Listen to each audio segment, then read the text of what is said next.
चर्चा खुशियों की कि आदमी कैसे खुशियां ज़्यादा ले सकता है। आज ऐसा समय आ गया है कि परिवार टूट रहे हैं, बच्चे बड़ों की नहीं सुनते, बड़े इसलिए टेंशन में हैं कि उनकी कोई सुनता नहीं, और बच्चे इसलिए टेंशन में हैं कि उनके ऊपर उनकी राय थोपी जाती है, उनके ऊपर जबरदस्ती की जाती है, जैसा वो चाहते हैं उसको जीने नहीं दिया जाता। इस वजह से परिवार बिखर रहे हैं। हमारी संस्कृति जो अपने आप में नंबर 1 थी, वो आज टूटने की कगार पे है। दोगले मापदंड हो गए हैं। पुरुष जो है वो चाहता है मैं आजाद घूमूं, मैं फॉरेन कल्चर को अडेप्ट कर लूं, मेरे लिए कोई बंदिश ना हो, मैं कहीं भी घूमूं, कहीं भी चरूं, मुझे ना रोका जाए। पर खुद की मां, खुद की बहन, खुद की बेटी, खुद की घरवाली वो इंडियन कल्चर को अपनाए, वो ना कहीं खुले चले। कैसा कल्चर हो गया हमारा। आप जब गलत कर्म करते हैं, दूसरे सादे शब्दों में किसी की बहन बेटी को लेके घूमते हैं, तब तो आपको खुशी आती है। पर जब आपकी बहन बेटी के साथ कोई होता है तब आपके आग लगती है। तो जब आप किसी को लेके घूम रहे होते हैं, क्या आपको तब नहीं होता कि ये भी किसी की बहन है, किसी की बेटी है? सो कहने का मतलब, एक जैसा संस्कृति ने, भारतीय संस्कृति ने पवित्र वेदों में एक जैसा माहौल बनाया था कि अगर पति पत्नी के लिए देवता है तो पति के लिए पत्नी भी देवी है, पैर की जुत्ती नहीं है। जो लोग ऐसा समझते हैं, चाहे वो पति हो या पत्नी, क्योंकि आज ऐसा दौर चल रहा है, कमाने वाला, या यूं कह लीजिए विचारों की वजह से कई बार पति हावी रहता है कहीं पे तो कहीं पत्नी। ऐसा नहीं होना चाहिए, बराबर का दर्जा होना चाहिए। एक दूसरे का सम्मान करो, राय लो तो दोनों जने, हो सके बुजुर्गों को भी शामिल करो। किसी बिजनेस की राय, परिवार की कोई व्यक्तिगत काम धंधे की राय। क्यों? क्योंकि पता नहीं कौन परिवार में से अच्छी राय दे दे और आपका बिजनेस व्यवहार तरक्कियों में चरम सीमा पे पहुंच जाए। आपको लगता है आपके बाप को कुछ नहीं आता, वो तो अनपढ़ गंवार है। दादा दादी तो बहुत पुराने जमाने के हैं। गलत। एक शिक्षा होती है जो उम्र के साथ मिलती है, तजुर्बा। कितने पढ़ लिख लो, कितनी डिग्रियां ले लो, जिंदगी का तजुर्बा जो सिखाता है वो किताबें नहीं सिखा सकती। इसलिए उनकी बात सुना करो। क्या पता आपको आपके घर में ही कोच मिल जाए जो आपको कोचिंग दें और आपका बेड़ा पार। और बुजुर्गों को चाहिए बच्चों की बात भी सुननी चाहिए। आपको एक छोटा सा उदाहरण देते हैं। बेपरवाह जी परमपिता शास्त्राम जी दाता रहबर, जो अब इस बॉडी में हैं, वो उस बॉडी में भी घूम रहे थे। बेरियों की तरफ हम जा रहे थे और रास्ते में एक छोटा सा बच्चा मिला। कहने लगा पिताजी पिताजी बात करनी है। पूछा बोल बेटा क्या बात करनी है? तो कहने लगा सफेद कपड़े या कोई भी कपड़ा आप डालते हैं ना, जब उल्टा करके डाला करो। तो हमने पूछा क्यों भाई, किस लिए बेटा? कहने लगा जी एक तो दाग धब्बा, अगर हल्का फुल्का मिट्टी आएगी तो अंदर आएगी और झड़का के पहनेंगे उड़ जाएगी, हल्का फुल्का धब्बा लगा भी तो अंदर की साइड लग गया। दूसरा, परमपिता जी कहते यानी कि वो हम बताते हैं, कहते क्या कि मक्खी मच्छर आएगा तो अंदर की साइड में रहेगा और जब उसको सीधा करेंगे तो वो निकल जाएगा, और उसको पहनेंगे तो नेचुरली सही रहेगा। तो बेपरवाह जी हंस के कहने लगे भाई छोटा बच्चा भी राय देना तो उसकी राय ले लेनी चाहिए अगर वो अच्छी हो।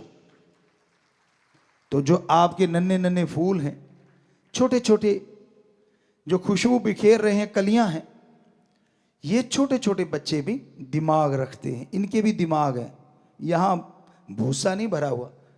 अगर इनकी बात भी आप सुन लो तो क्या पता ये आपसे बढ़िया कोई सजेशन दे दें जिससे पूरे घर का फायदा हो जाए। क्या पता ये कोई ऐसे बढ़िया आइडियाज दे दें जिससे घर परिवार में प्यार बढ़ जाए। कम मत आंको किसी को भी। बहस का मतलब झगड़ा नहीं होता, क्योंकि हमने बहुत देखा है लोग जब बहस करने बैठते हैं, बहस का मतलब दूसरे शब्दों में अगर सही बोले तो चर्चा होना चाहिए। चर्चा करना, किसी टॉपिक पे चर्चा करो, तो वो चर्चा करना ज्यादा सटीक शब्द है। बहस तो झगड़ने को भी आजकल नमूना बन गया है, झगड़े को ही बहस कह देते कि शुरुआत बहस और फिर झगड़ा। चर्चा करो स्वस्थ तरीके से कि भाई तू अपने विचार बता, उसको काटो ना, उसकी पूरी बात सुनो, दूसरे को बोल तू बता, तीसरे को बोल तू बता। अब सबकी सुने जो घर का मुखिया है, और फिर कहे कि बेटा हो सके तो लिखो पॉइंट, जो मेन पॉइंट होते हैं उनको लिख लो जो परिवार वाले चर्चा कर रहे हैं। तो जिसका सबसे बेस्ट है उसका क्यों बेस्ट है और दूसरों का क्यों कम है ये बताओ, और फिर कहो कि मुझे ये लगा कि ये सबसे बेस्ट तरीका है। फिर चर्चा करो क्या बेस्ट है, इसमें क्या माइनस है, क्या प्लस है। तो यकीन मानो लास्ट में उस चर्चा का जो रिजल्ट है 100% पॉजिटिव निकलेगा और आपके घर में खुशियां आएंगी। पर आप बात करने से पहले ही काट देते हो, तुझे बड़ा आता है, तू बड़ा कल का छोकरा और मुझे समझाएगा, तू होता कौन है। आपकी ईगो हार्ट हो गई क्योंकि बच्चे ने आपसे बढ़िया तरीका बता दिया। ये गलत है, बल्कि खून तो आपका है, बल्कि मान करो, सत्कार करो, खुश हो जाओ कि देखो मेरे खून में कितना ज्यादा अकल है, कितनी ज्यादा दिमाग है। पॉजिटिव लो उस चीज को, नेगेटिव ना लो। और बच्चों को भी जैसे हमने बताया अपने मां बाप का सत्कार करना चाहिए, इज्जत करनी चाहिए। ये आप मान लीजिए 20 से 30 साल की उम्र की चर्चा कर रहे हैं हम अभी जो कर रहे हैं, वैसे तो बचपन से आजकल माने तो बचपन से 30 साल तक बुजुर्ग कोई बात नहीं समझ पा रहे, आपके मां बाप, दादा दादी, नाना नानी, मतलब बुजुर्ग आपसे बड़े, तो आप बजाय उनको नीचा दिखाने के बच्चों प्यार से, सत्कार से, इज्जत से बात करो। पहले उनकी पूरी सुन लो, फिर उनका सत्कार करो कि भाई पापा जी आपने बहुत बढ़िया बात बताई, पर अगर आप आज्ञा दें तो क्या मैं भी कुछ बता सकता हूं, मेरे भी माइंड में कुछ आइडिया आ रहा है। तो हमें लगता है उनकी ईगो हार्ट नहीं होगी, अहंकार को ठेस पहुंचती है ना, तब गड़बड़ होती कि मैं बड़ा तू छोटा, तू है क्या। तो जब आप कहोगे कि जी मैं, अगर आप आज्ञा दें तो मैं आप एक रिक्वेस्ट है, मैं भी अपनी बात रखना चाहता हूं, यकीन मानो उसको लगेगा हाँ मेरी ईगो हार्ट नहीं, क्योंकि पहले ही सत्कार कर दिया, उसको बड़ा बना दिया, तो फिर वो आपकी बात भी सुनेगा और अच्छी लगेगी तो मानेगा भी। तो ये तरीके होते हैं घर परिवार को बांध के रखने की। संयुक्त परिवार होते थे तो उसमें कितनी खुशियां होती थी। तो कहने का मतलब संयुक्त परिवार जो होता है ना, बड़े फायदे होते हैं। मान लो 2 भाई हैं, इकट्ठे रह रहे हैं, आगे 2 बच्चे हैं, तो उनमें से एक भाई नौकरी करता है, दूसरा भाई अगर मान लो खेती बाड़ी या कोई थोड़ा बिजनेस करता है, तो कहते हैं ना 1 और 1 11 हो जाते हैं और एक ही रह जाता है।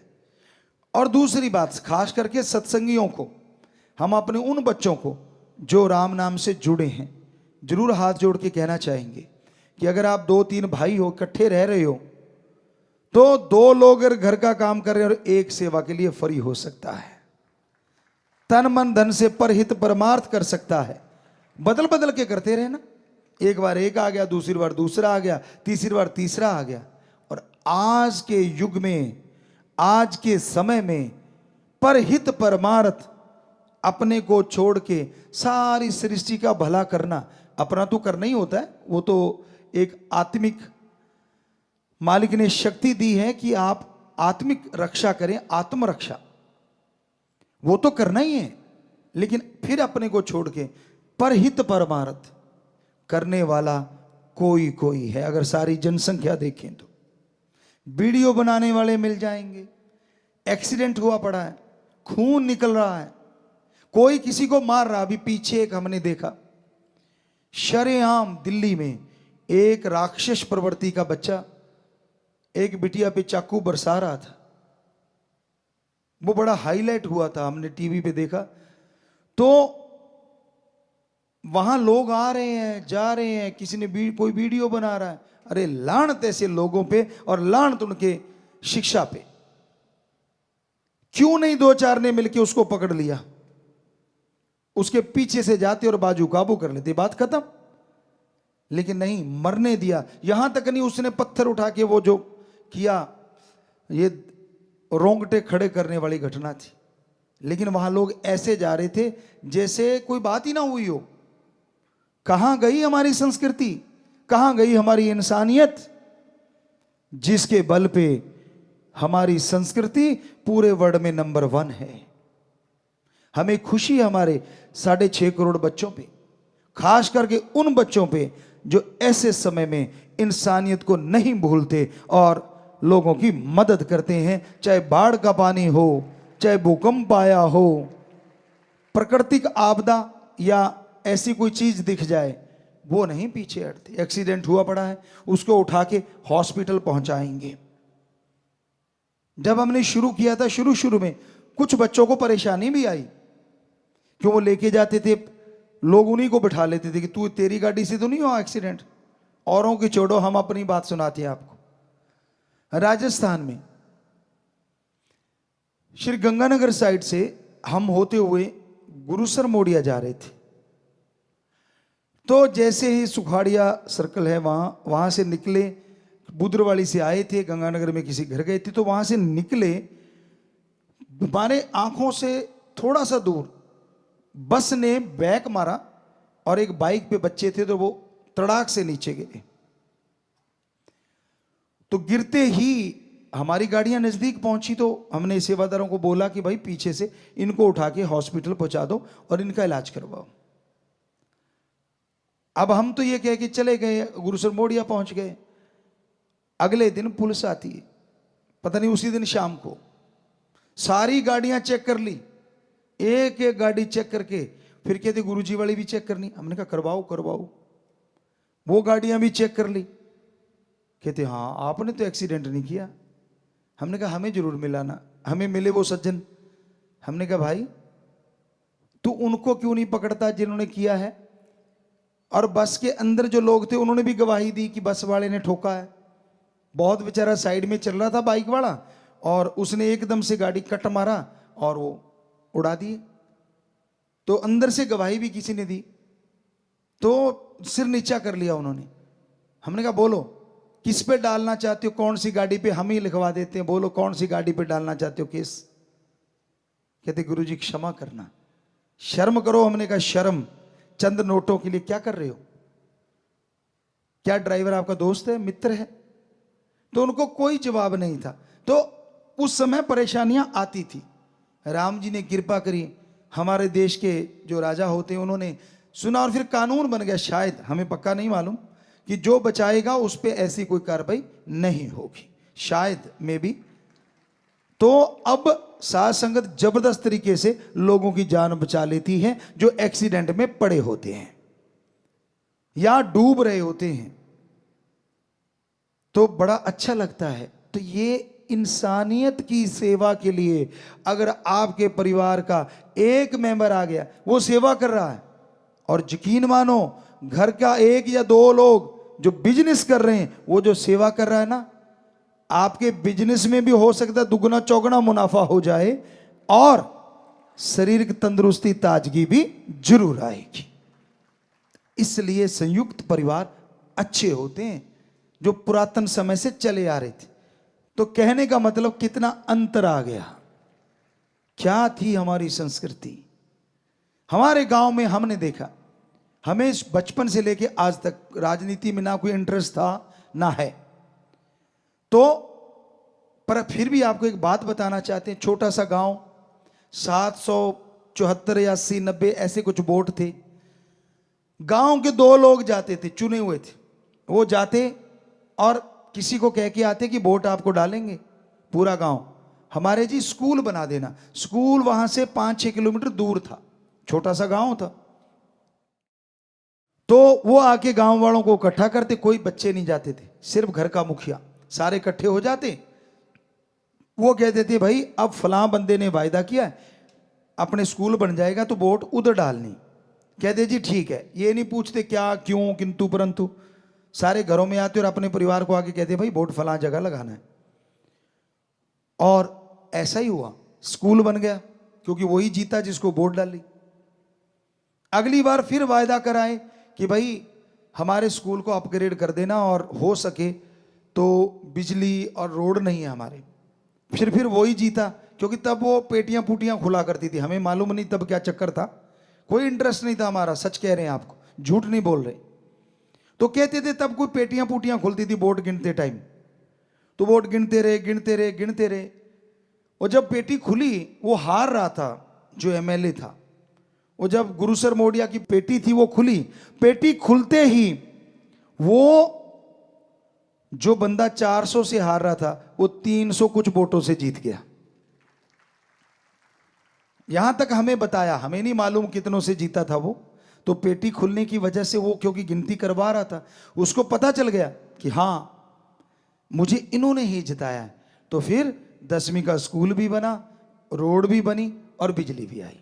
तो हमारा यहां ये नहीं कि क्या हुआ, कहने का मतलब इतनी एकता होती थी, पूरे गांव की परिवार संयुक्त रहते थे, अलग हो जाते थे लेकिन फिर भी भाईचारा यूं रहता था।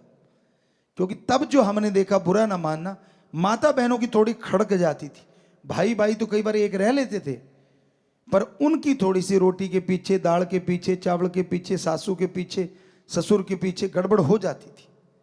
तो उस वजह से घर तो अलग हो जाते थे, कहते थे चूल्हा अलग कर लिया। तब ये नहीं कहते थे खेती बाड़ी बांट ली, कि चल चूल्हा अलग कर लो भाई, ताकि झगड़ा ना हो।